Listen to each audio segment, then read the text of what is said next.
نحمده ونصلي على رسوله الكريم أما بعد. My dear respected brothers, sisters, elders, Assalamu alaikum wa rahmatullahi wa barakatuh. Today I would like to pass on to you a message, not a talk, but a message. I would like to make you my bearers, my representatives, regarding a thing which is widespread amongst our community and our society. Such a thing that is slowly biting away and destroying people's faith. Now this so-called thing, my brothers, I personally would like to call it poison, is looked upon so lightly nowadays, and Muslims are taking it so lightly nowadays, they don't even regard it as a sin.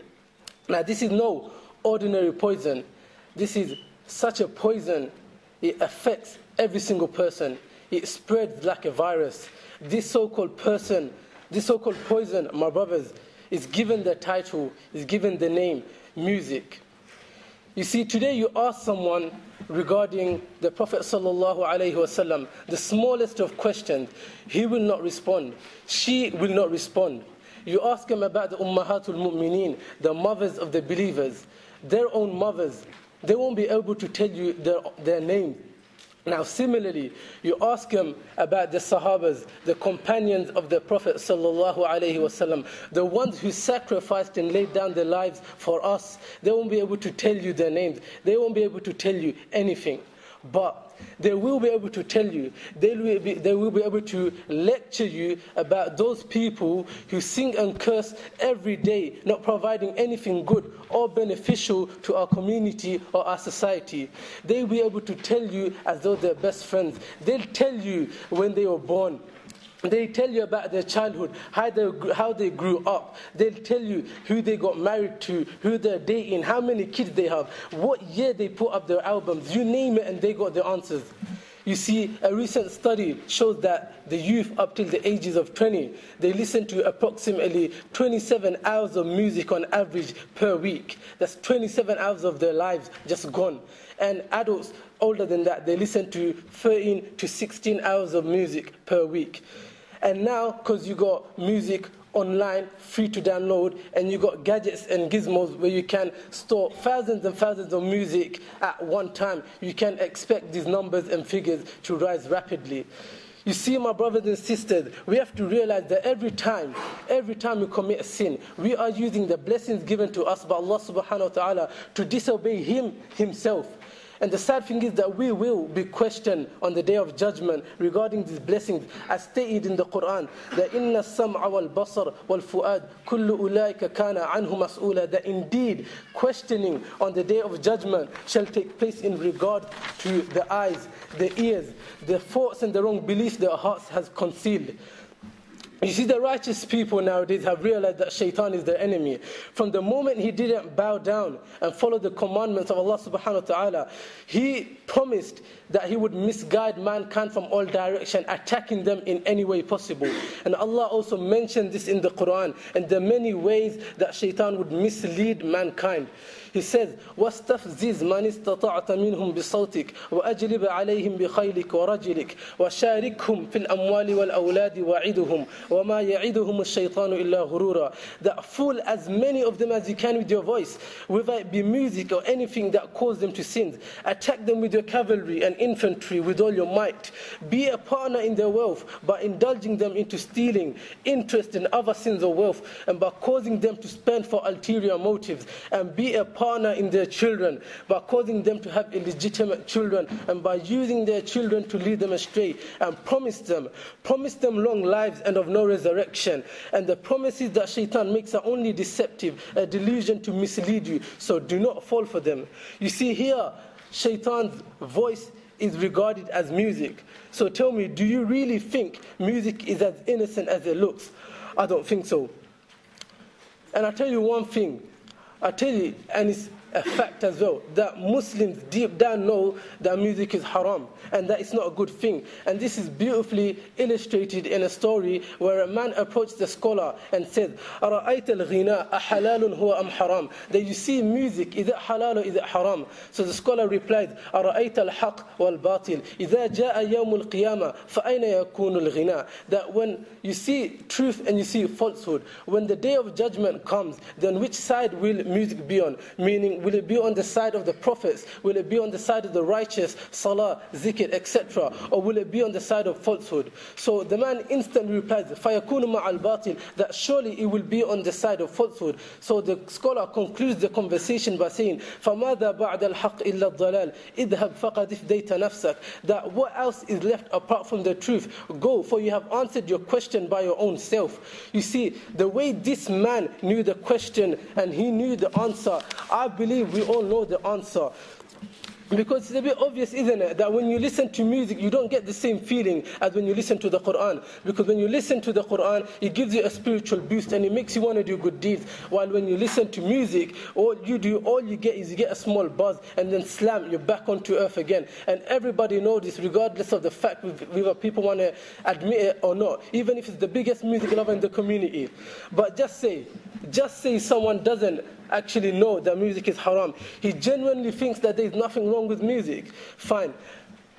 Let's look at it from a logical point of view and from a far distance, because we're in the modern ages nowadays. Everyone wants a logical answer for everything. You see, normally you find that halal things are linked with lawful and permissible acts, and whilst haram is linked with unlawful and permissible and forbidden acts. Likewise, you see gatherings, for example, Qur'an, salah, dhikr, you see it has an effect on people. People feel good about themselves when they're in these kind of gatherings. Whereas you look at music, you look at musical concerts, there's only bad gatherings there. You will never, ever see a righteous person, a pious person, nor will you see scholars or alims or the local imam in these gatherings. Rather, you will see a lot of intermingling, women not covering themselves properly, men checking out women, you see smoking, drinking, and the list goes on. Basically, that day starts with shaitan and it ends with the wrath of Allah subhanahu wa ta'ala. Why? Because Islam commands modesty, it commands chastity. In or during music, you don't get anything that links towards Islam. The feeling that you get from music is such that it takes away from a person's shyness. A person feels less shy, regardless of the fact. Doesn't matter if it's a man or a woman. They won't be shy to jump up and down, twirl, twist around, fall on the ground and stand back up again. Now, tell me, has anyone ever heard a female dancer saying that, today I'm not going to dance? There's too many men in the room and I'm not covered properly. Has anyone ever heard a female dancer say that? Likewise, the other feelings or the other downfall that comes with music is that it arouses this desire, this fitna inside a person. And as if it's not enough that a female's voice would arouse desires, but now these female singers are making their voices softer. The clothes are getting thinner. They're wearing clothes which are equal to not wearing anything. While Allah says, وَلَا يَضْرِبْنَ بِأَرْجُلِهِنَّ لِيُعْلَمَ مَا يُخْفِينَ مِنْ زِينَتِهِنَّ. That they, i.e. women, should not strike their feet on the ground to reveal the beauties that they conceal. They should therefore walk in a manner that does not cause their jewelry to jingle and attract attention.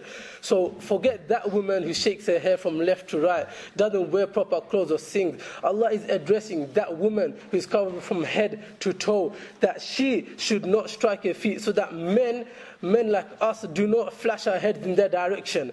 So saying sweet things in a nice tone as well as dancing is definitely not permissible. Now, this is music in itself. And what about the message? The messages that are given to the youth nowadays, this so-called hip-hop and R&B. Are they telling people to stay away from alcohol and drugs? Do they address the sisters, the female gender, to wear the hijab? And when they do talk about this so-called love, are they talking about the love that a man should have for his wife, vice versa? No, but they're always talking about zina, fornication, adultery. You see, music is a catalyst. It's a catalyst for antisocial behavior and for sexual arousal. You see, it's got many defaults in it. You see, even controls people's mind. Seriously, they modify the human chemical structure with the right concentration of frequency, and they produce such beats that make you want to tap your feet, make you want to curl your fist and strike at someone. You all must have seen it, or you must have felt it yourself. You plug in your earphones and you put a gangster song on, and then you're walking down the street thinking you're untouchable and you're the king. You look at every person with a dirty look, everyone that goes past you. And for sisters and girls, what do they listen to? I don't know. Mariah Carey, for example. They listen to Mariah Carey thinking that Prince Charming is going to sweep them off their feet any minute. Not going to happen, sister, sorry.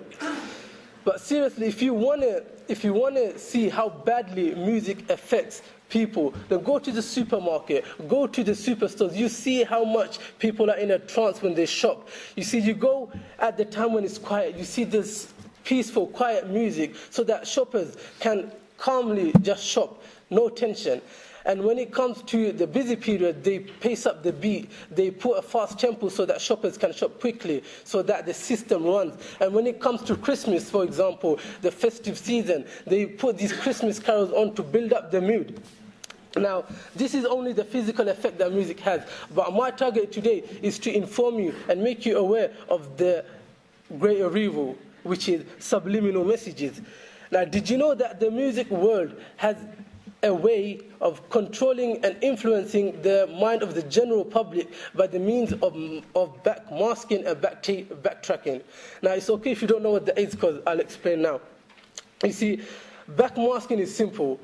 It's the lyrics of the songs that are sung backwards, and then when the phrases are reversed, then a meaningful message is portrayed. Now, I couldn't find any other example, but this is the best one I could find. It's an unknown song, but the single is called The Black Oaks of Arkansas, and the song is called When Electricity Comes to Arkansas. Now, it might sound funny because I don't even know what language it's in as well, but it goes like this: Natas, Natas, Natas Sidru. Yeah? But when you say it backwards, the message Satan, Satan, Satan is Lord is portrayed. Now, this is backmasking. Now, backtracking is a bit tricky to grasp, you see, but it is more famously and commonly used in the music industry. What they do here is they record a single lyric backward that can only be picked up by the subconscious mind. If you want to hear the actual message in your conscious mind, then you've got to reverse the entire song. And I'll give you an example. This person is a bit more famous, Madonna, from a song Like a Prayer. You see, when you listen to her music, then it's fine, it's normal. You do not see any kind of deficiency in it. It sounds nice to many people, I don't know why. But the lyrics go like this: when you call my name, it's like a prayer. I'm down on my knees. I want to take you there in the midnight hour. Now play this backwards and backtrack it, and the words, oh, hear us, Satan, could be made out. Now, these are examples you have to search for. But forget that. Why go so far? Why not look at ourselves? The most classical nursery rhyme, which is drilled into every single child's head, even till this day. Twinkle, twinkle, little star. You record the entire thing and you backtrack it, and you will hear the word saying, I believe there is no Allah. Astaghfirullah. So my brothers and sisters, do you really want to pollute your mind with such rubbish? Or is it the fact that you don't care? Because if you don't care, then unfortunately you'll be coming under the ayah. إِنَّ الَّذِينَ يُحِبُّونَ أَن تَشِيعَ الْفَاحِشَةَ في الذين آمنوا لهم عذاب أليم في الدنيا والآخرة والله يعلم وأنتم لا تعلمون. That there shall be an excruciating, intensely painful punishment in this world and in the hereafter for those who believe and those who love immorality and who love the news of immoral behavior and news being spread amongst the believers. And Allah knows the gravity of each sin, and we do not know. You see, Allah is saying, not for those who take part or actually do the action. It's those who just stand in the side and just let it happen. Even they will be punished. And who writes these songs? You think it's scholars by any chance, or educational people? It's like when a person stands in front of you today with baggy, saggy trousers that goes beyond and back, and it goes beyond their bum cheeks, that they have no limit. They come to you and they start advising you. They start advising you. It doesn't make sense. The bottom line is that Allah Ta'ala only makes that thing which is good for us halal. And music and cigarette and alcohol and any of that sort does not come under the category of good. But then you got the odd ones out, the ones that always want to raise their hand and ask a question. Someone might argue that music doesn't affect him or her. Well, Abdullah ibn Mas'ud radiallahu anh famously says that music grows hypocrisy in the heart, just like water grows crops and plants. Now, has anyone ever seen a plant grow, as in from its early stages? Have they dug up the sand or the soil and seen it grow? No. Likewise, hypocrisy grows within us and we can't even tell. And then you got the other bunch of odd one outs. The ones that might say that music calms me down when I listen to it. Well, ask them this question, brothers and sisters. If someone from their family passed away, would they listen to music to calm them down, or would they indulge themselves in the recitation of the Qur'an? And also, if this was a fact that music calms you down and it softens the heart, then the singers themselves would have the softest of hearts and the best of behaviors. But we see that they have the worst of behaviors and they have the blackest and hardest of hearts. So there is no point in trying to justify that which is forbidden and trying to make it permissible. Because no matter how you look at it, how you try to adorn it with beautiful lyrics, music is not permissible. And whoever says otherwise, Prophet ﷺ has warned them by saying, "Man kadhaba alayya muta'ammidan falyatabawwa maq'adahu minan nar." That whoever lies about me intentionally, let him find his seat in the fire of hell. Now this is no weak narration. Approximately 62 companions have narrated this. So whoever does want to fabricate any ahadith against Prophet ﷺ for any reason, then let him do so, but bearing in mind that you are booking your seat in the fire of hell. You see, we all know that lawful things have good attributes. But where's the good in dancing, singing, and listening to flutes? Can we compare the sounds of singers and musicians to the Qur'an, which lessons wisdom and admonitions? How many singers do we know to whom we give admiration? And how many do we know of the Sahabas and the following generation? You see, the amount of money we spend on music from pounds and dollars, we don't even spend that much to know about our Islamic scholars. Do we see how much is memorized of music songs while we ignore the Qur'an, to which memorization belongs? How much do we memorize of these inquotations and sway back and forth in state of intoxication? Now imagine you're in this state, you're walking down the street, then suddenly bang, your face is on concrete. A speeding car just took out your legs. The last thing you hear is of Jennifer Lopez. You lay there on the floor, your head's bleeding bad. Even then you go over the lyrics of Tupac's Comrade. See, you didn't know this day would come to be your last, and you start getting flashbacks of the sins of your past. How bad will it feel to be on your last breath and you see the scene of dissension of the angel of death? Nothing could be worse than to die in this state. What a sickening way to destroy your fate. You see, the angel of death, his face is going to be full of fury. He shouts at you, your final abode will show you no mercy. He looks at you with his eyes, so evil, so dirty, making you forget about this world's feeble beauty. He starts tugging at your soul, pulling with all his might, and you start shouting back at him, trying to put up a fight. You say, let me go, I want to stay in this place. He says, look at yourself, human, you're full of disgrace. You were sent to this world to worship your Lord, but instead you listen to music because you got bored. Now, away with you to the fire of hell. Life in there you shall forever dwell. Then suddenly he brings forward a cauldron, boiling with lead. He starts pouring it in your ear, filling up your head. You might be thinking now, how dreadful is this punishment for just listening to beats? And you didn't even disturb anyone while you was on the streets. But the thing is, you don't understand. Music is like a seed. It grows hypocrisy inside you with amazingly great speed. Next thing you know it, you think you're the game. Rap stars and pop stars, trust me, they're all just the same. Have you not seen those who follow the misguided and increase the loudness of music when they should hide it? And tell me, who writes these songs? You think people of inspiration? No, rather it's people whose parents couldn't raise them. Can they reach the status of our scholars, whose name till this day still rings in our ears?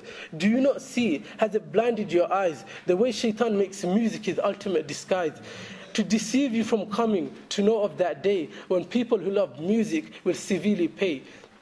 So those who do listen to music, I beg you, realize and see that all music does, it just takes you out of reality, and that all the songs in this world and the lyrics that you've seen cannot compare in reward to the Qur'an's Alif, Lam, Mim. Wa akhiru da'wana anil hamdulillahi rabbil alameen.